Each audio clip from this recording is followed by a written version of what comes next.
Welcome back to the channel, everybody. Thank you so much for joining me and allowing me to continue to be your daily advocate. If you're new here or you're not subscribed for any reason, please do me a huge favor and hit the subscribe button. Thank you to all of you who have been watching and following me for so long. It truly means a lot, and I'm glad that I can be this person. As you know, in June of 2018, William Hinman, who was then Director of Corporate Finance at the SEC, gave a now infamous speech in the world of crypto in which he declared that Ethereum is not a security, because he didn't see a central entity. That's core to his argument. There isn't some sort of common enterprise, and he articulated at length why he believed what he believed, and of course that was it was presented to be at least, the official position of the SEC, even though the SEC claims that they've never had an official position on the SEC. You know that whole story, right? Well, it turns out that although XRP always would have passed even the Hinman test from 2018 better than Ethereum, it now is the case that Ethereum may not pass that test anymore. Not even the Hinman test, at least not soon. Why? Well, it has to do with a change coming to Ethereum, switching from proof of work to proof of stake. And so look, it's clear that Ethereum started as a prototype, which co-founder of Ethereum, Joe Lubin, knew would not be able to scale. That's not speculation. This has been stated by him. They knew that it wouldn't scale. They probably don't like that old little bit of tidbit information coming out, but it's fact. It was never intended to scale. It was a prototype. Yet, even so, people invested real money into Ether, and it now has a market cap today of $376 billion at the time I'm recording this. Now, as Ethereum, it's effectively being rebuilt from the ground up, and in the process of transitioning from a proof of work model to proof of stake model. But check this out. One River Asset Management, which former SEC Chair Jay Clayton has joined to help them push a Bitcoin ETF. One River Asset Management is now claiming, and I quote, "It is increasingly clear that the future of finance runs on Ethereum with Ether as a reserve asset to the ecosystem." Here's the headline from that. It's in the headline here, actually, from Zero Hedge. Isn't that something? Astonishing how that worked out. Under Clayton's watch, Ethereum got a free pass. Then the firm he joined after leaving the SEC touts it as the future of finance. Astonishing, right? It really grinds my gears, folks. So, Attorney John Deaton has made a call for transparency on this topic, and I'm going to share his message with you because what is happening now doesn't remotely resemble justice. And meanwhile, we have major players in the space playing the role of hypocrites, detesting Ripple's large holdings of XRP while turning a blind eye to the Ethereum whales. So I'll share with you all the nuts and bolts of this, but before going any further, I do want to be clear that I do not have a legal or financial background of any kind. I am not offering legal or financial advice, and you definitely should not buy or sell anything because of anything that I say or write. I'm just an enthusiast who enjoys making YouTube videos about crypto-related topics, but just as a hobby and just for fun. In we go, and here it comes from the man himself, Attorney John Deaton. What are the major risks of Ethereum moving to proof of stake? Let me just pause and note that this is highly consequential, including for XRP holders. And I also want to be clear too, actually, I meant to say this, I'm glad it just popped in my head. This is not me hating on Ethereum. Actually, Ether's the first cryptocurrency I ever purchased. It was on November 10th of 2017. I've held Ethereum ever since then. So this is not me hating, but there's some shenanigans going on here, and I don't like how Ripple's being treated than other major players in the space. And as far as the Billy Boy Hinman test from 2018, huge implications, because it may be the case, and I said may be the case, that Ethereum is actually becoming increasingly centralized, and without proof to the contrary, that sounds like a serious risk. And as a holder of Ethereum myself, for over 4 years now, I want to be aware of that. If you hold Ethereum, don't you want to be aware? Same for XRP. If there's bad news with XRP, don't you want to know? I say the answer is yes. So here's what John Deaton said, and there's a quote here. The biggest risk is, as in proof of work, centralization. Centralization of staking power in the hands of few with very deep pockets. To mitigate this risk, Ethereum founders decided not to engage venture capital on the early stages and hopefully on any stages. Another measure was to hopefully create a diverse enough initial distribution of Ether in a pre-sale. And he's quoting, I have it pulled up here. Excuse me. This is Stack Exchange here. And so this is where this was posted. This was on January 26, 2016. This is what he was referencing. This is somebody, I looked up this guy, I'd never heard of him before. His name's Alexei. And he'd been on podcasts and stuff talking about Ethereum, like dating way back in the day. So this post happened to be from 2016. He's acknowledging, hey, again here, the biggest risk is, as in proof of work, centralization. And he goes on to talk about proof of stake as well. And so that's what attorney John Deaton was highlighting. And then John Deaton writes the following.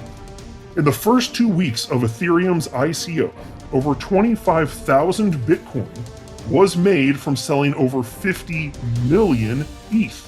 A total of 6,670 transactions were made, with values ranging from the minimum 0.01 Bitcoin to a high of 500 Bitcoin.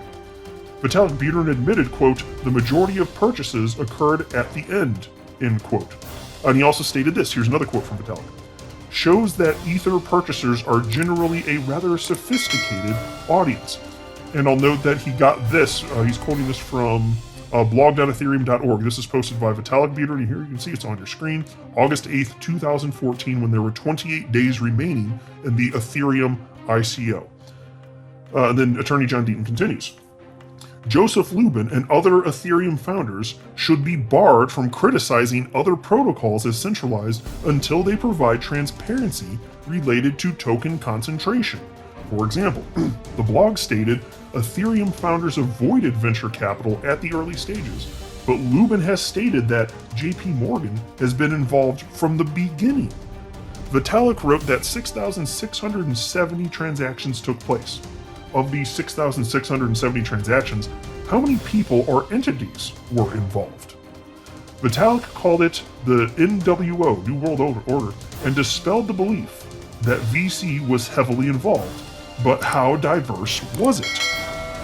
We know that it was encouraged to disguise whales with multiple wallet addresses. By the way, I'm sure most of you know this at this point, but in case you've missed that very important piece of information, this is a clear intent to hide transactions from regulators on the part of Joe Lubin and other founders by saying, yeah, you want to buy a bunch, divvy it up into a bunch of small transactions, multiple wallets. That was their talk about trying to skirt the system. And then you compare that to Ripple, which is the adult in the room, trying to be the most transparent. They have been the most transparent. There is no comparison, frankly. Anyway, John continues.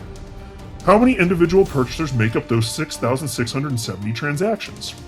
The merge presumably takes place soon, with Ethereum moving to a proof-of-stake protocol. And here's a quote.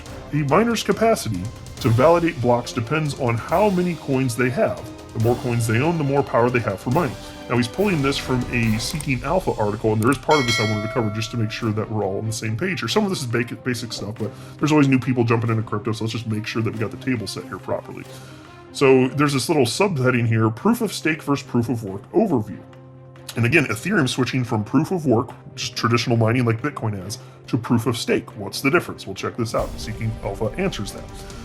With proof of work, cryptocurrency miners compete against each other to solve a complex problem using high-powered computers.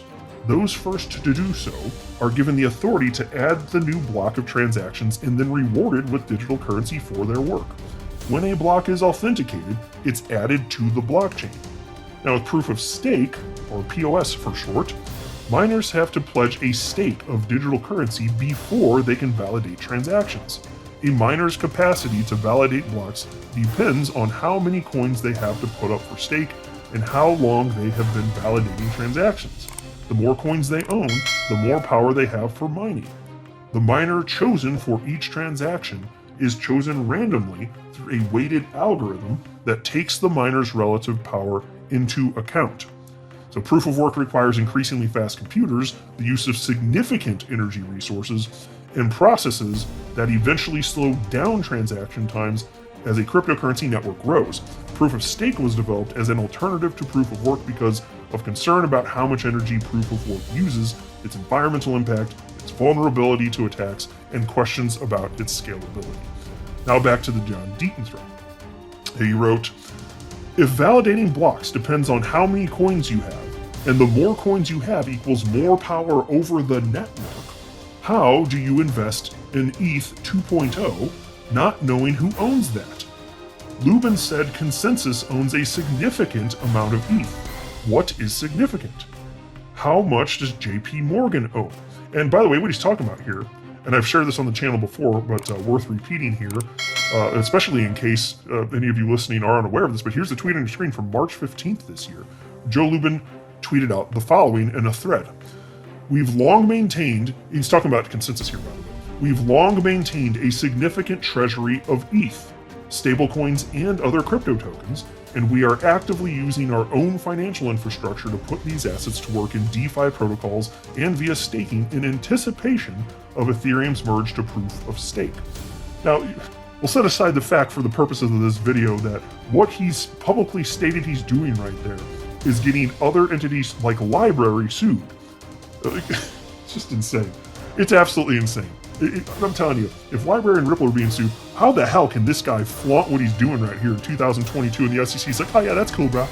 Oh, why? Because reasons? Oh, because reasons. Gotcha. Okay. Because reasons. Well, thank you, SEC, for absolutely nothing, you freaking asshats. Grinding my gears, folks. Getting all ground up. John Deaton then continues.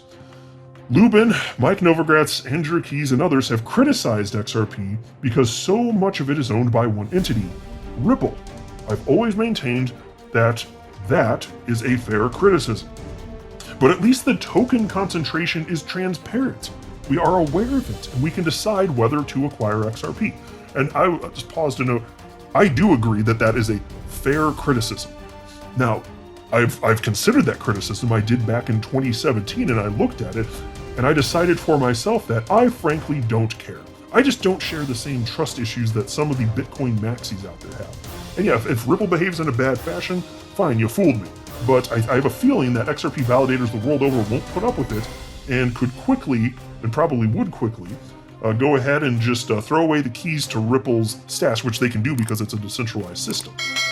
So I'm just not concerned. I've never been concerned about it. In fact, to the contrary, I found it as a positive, whereas Bitcoin maxis find it as a negative. I found it as a positive because Ripple, although yes, they have all that XRP, it doesn't give them special permissions over the ledger. If it gave them special permissions over the ledger, that would have been a step too far for me. Then I would have said, okay, no, this project isn't for me. But the fact that they have all that XRP and it doesn't give them any special permissions, I found it frankly as a positive. It's like, okay, let's give it a whirl. Let's see what happens. If I get burnt, fine, I get burnt. That's life. Sometimes people you trust stab you in the back. Probably not going to happen, but if it does, move on with life. Okay. And so I agree it's a fair criticism, but upon analyzing the criticism, me personally, I don't give a damn. I frankly don't. But it is a fair critique. Anyway, John continues. Seems to me transparency is literally being criticized here. But considering XRP is not a proof-of-stake protocol, Ripple owning so much doesn't grant it control over the network. There are approximately 120 validators on the XRP ledger. Ripple runs 4. Approximately 3%. That's right, folks. About 3% of the total number of validators. And the validating nodes, those are the ones that have voting rights, mind you. So that's where the power actually comes from. 3%. 3%. It's nothing. And then John Deaton wraps up by stating, as the merge approaches, I don't see how these questions can go unanswered, considering decentralization is allegedly what allowed ETH to get a regulatory free pass. Golf clap for Mr. D. And so questions to be answered, right? And this matters for anybody. If you're investing in something, don't you want that transparency? Because I was glad that I knew when I purchased XRP in the earliest of days, how much was held by a whale, Ripple. I was very glad that I knew that. And in this case, it's even more important because it has to play into actual centralization issues because you're talking about proof of stake here. It also plays into whether or not Ethereum went from centralized to decentralized, and then is it going back to centralized? Well, we won't know until we know who's holding what. And if they're not going to make this transparent, I'm going to be highly concerned and skeptical, and I think I should be, and anybody that holds Ethereum should be. So enjoy your day, everybody. I'm always here for you. Leave any comments or questions below, and be sure to subscribe. But thanks, everybody. I really appreciate you. Enjoy your day, and I always have your back. So thanks so much, everybody.